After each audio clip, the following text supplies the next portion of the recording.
this by telling a little story. Let's imagine tomorrow is a really important day. You have important friends coming from out of town, and you've got some activities planned, and you want to know what the weather is going to be.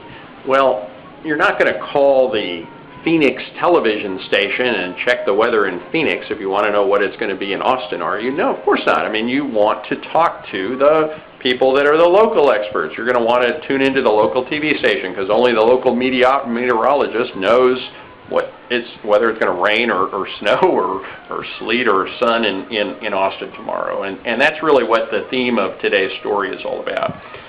All across America, there's people that want to learn about real estate investing. And all across America, there's the national gurus who are teaching real estate investing.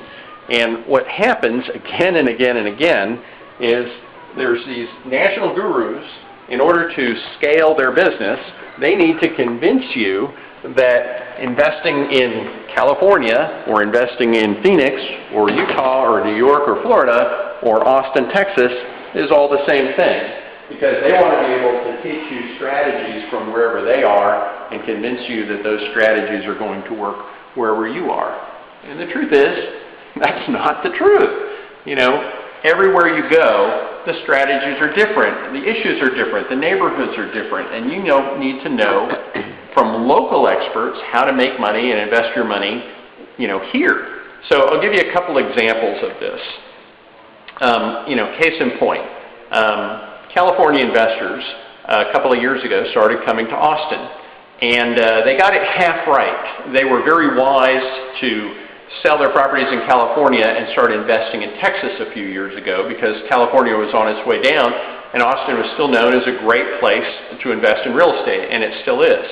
But when they got here, they bought the wrong stuff.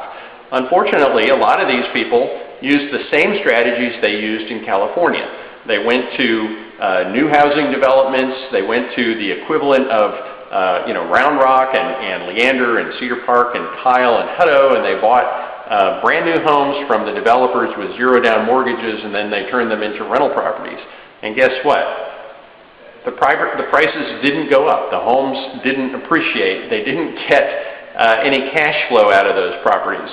And as the way I know this so well is currently, today, I am doing over 100 short sales on behalf of California investors that bought properties here in Austin, Texas.